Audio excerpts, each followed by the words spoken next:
Cody Bellinger has always been a big topic of discussion on my channel.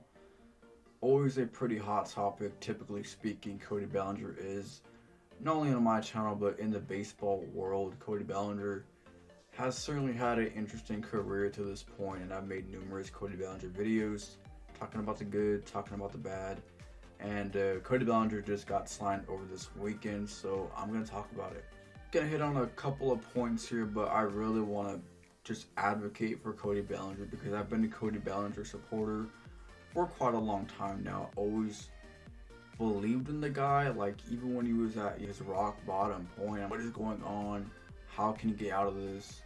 What is it? I believe he had the talent within him to overcome it and become a great player as he has become again. Getting non-tendered by the Dodgers in 2022, I still think was not the right move. I don't think non-tendering a former MVP and a former Rookie of the Year isn't the right move.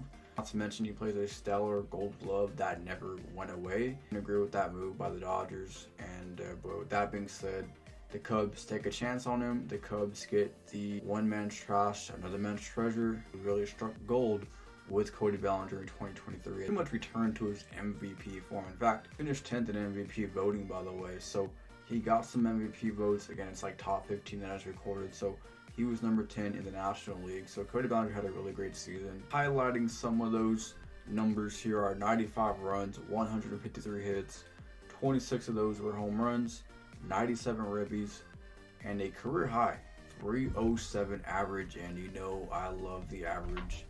You know high average is a huge thing for me, and so when you're hitting 300, over 300, as Cody Bellinger was coming off of a career high in average of 307, and of course he goes into free agency this year for the first time in his career. Of course, the Scott Boras client. Teams did not want to really negotiate with Scott Boras because Scott Boras could be quite the headache. He's a tough cookie to crack, if you will. And so Boras trying to get the most money for his clients, and Bellinger does not get a long-term deal here with the Cubs or with any team for that matter. Of course, when you go into free agency and you're a top free agent like Cody Bellinger, you're looking for a long-term deal, generational deal type of contract, right? Bellinger did not get that here, at least with the years-wise. He got $80 million over 3 years with 2 opt-outs. So really a complete player-friendly deal for Cody Bellinger, because if he has a great year, all he has to do is opt right back out and he'll try to get more money on the open market and go test free agency again. I'm not going to speculate on what Cody Bellinger is going to do, how he's going to perform, where he's going to sign. 2024, he's a Chicago Cub. I say it's a player-friendly deal, but Cody Bellinger on your baseball team, you slot him right into that 4 spot in that lineup, which on paper, it's a pretty decent lineup. I do like this lineup a lot. Looking at that whole National League Central, it's not a great division. You could go ahead and you could go win now if you're the Cubs. Of course, there's a couple of other good teams in the National League. Taking the division is certainly going to be key for the Cubbies here in 2024. And without Cody Bellinger, I'm not sure they would have been able to do that. But with Cody Bellinger, I surely have no doubts in my mind that they can easily go win a NL Central pennant. If I'm another team that's not the Cubs, I want Cody Bellinger on my team. I know people are freaked out that he's going to revert back to Mendoza line hitting, but I just don't see that anymore. Like, I always believed in this guy, and he has the talent. We saw the talent. We all know who the talent is in Cody Bellinger. Teams are going to regret, I believe, not paying Cody Bellinger when they had the chance to. They don't come around often on the market. I'm going to be honest. Where do we see Cody Bellingers on the open market? We don't really see that no more. Teams are signing long-term contracts very early into their career, so we don't really see guys like Bellinger on the open market.